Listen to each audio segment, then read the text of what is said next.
Hello everyone and welcome back to my channel. Hope you all are well. Almost बऱ्याच जिल्ह्यांचे police भरतीचे result लागले आहेत आणि आता त्याची पुढची डॉक्युमेंट चेकिंगची आणि मेडिकलची प्रोसेस लवकरच सुरू होईल. डॉक्युमेंट चेकिंगमध्ये कोणते डॉक्युमेंट लागतात आणि त्याची प्रोसेस काय असते त्याचा इन डिटेल व्हिडिओ मी बनवलाय. लिंक हवं तर मी डिस्क्रिप्शनमध्ये ते देते, जाऊन तुम्ही नक्की बघा. बट मेडिकल चेकिंगसाठी काय प्रोसेस असते याचा व्हिडिओ मी बनवला नाहीये. सो आजच्या व्हिडिओमध्ये इन डिटेल स्पेशली मुलींसाठी मेडिकल चेकिंगमध्ये काय प्रोसेस असते, कोणत्या गोष्टी तिथे आपल्याला लक्षात ठेवाव्या लागतात याबद्दल आज आपण बघणार आहोत. ऑनेस्टली हा व्हिडिओ बघितल्यानंतर तुम्हाला कोणालाही विचारायची गरज नाही लागणार की बाबा पोलीस भरतीच्या मेडिकल चेकिंगला काय प्रोसेस असते, तिथे कसं होतं. बरेच आपल्याला क्वेश्चन्स असतात. मेडिकल चेकिंगला जाण्याच्या आधी तुमची ऑलरेडी डॉक्युमेंट चेकिंगची प्रोसेस झालेली असेल, बट स्टील मेडिकल चेकिंगला जाताना तुम्हाला तुमच्याकडचे सर्व डॉक्युमेंटचे झेरॉक्स घेऊन जायचे आहेत. एक पेन घेऊन जायचं आहे, बिकॉज तिथे गेल्या गेल्या तुम्हाला एक फॉर्म भरायला दिला जातो. त्याच्यानंतर स्पेशली हा व्हिडिओ मुलींसाठी आहे, बिकॉज मुलांची प्रोसेस मला माहीत नाही आहे आणि अपुरी इन्फॉर्मेशन किंवा खोटी इन्फॉर्मेशन देण्यापेक्षा मी त्यात घुसणार नाही आहे. मी फक्त मुलींबद्दल सांगेन.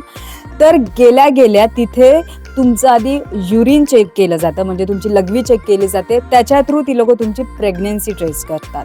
पहिलं. सेकंड, तुमचं BP चेक करतात. थर्ड, तिथे तुमचं रक्त चेक करतात आणि तिथे सर्वीकडे लेडीज डॉक्टर असतात. तर त्याच्यानंतर आपले काही प्रायव्हेट पार्ट्स असतात, तिथे ती लोक चेक करतात की काय गाठी वगैरे नाही आहेत ना. त्याच्यानंतर तुमचे गुडघे चेक करतात, तुमच्या गुडघ्यामध्ये स्पेस म्हणजे तुमचे गुडघे चिटकलेत की नाही हे चेक करतात. शेवटची गोष्ट म्हणजे तुमचे डोळे चेक करतात, तुमचे आय साईट चेक करतात. तिथे काहीतरी अक्षर दिलेले असतात, नंबर दिलेले असतात, रंग दिलेले असतात. ते तुम्हाला रिपीट करायला लावतात. त्याच्या थ्रू तुमचे डोळे चेक करतात.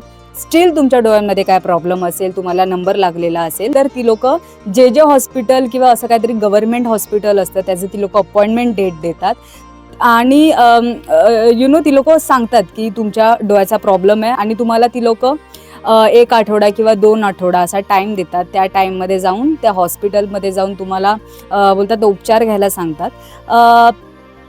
सो एवढीच प्रोसेस असते मेडिकल चेकिंगची. याच्या व्यतिरिक्त काही नसतं आणि ऑनेस्टली कोणालाही काही विचारायला जाऊ नका की काय असतं हे ते वगैरे वगैरे. खूप सारे आपल्याला प्रश्न असतात, मला सुद्धा होते, and that's okay. If possible नक्की हा व्हिडिओ शेअर करा, जेणेकरून ही तुम्हाला इन्फॉर्मेशन मिळाली आहे तशी सगळ्यांना मिळाली पाहिजे. आणि so thank you so much for watching. भेटू नेक्स्ट व्हिडिओमध्ये. बाय.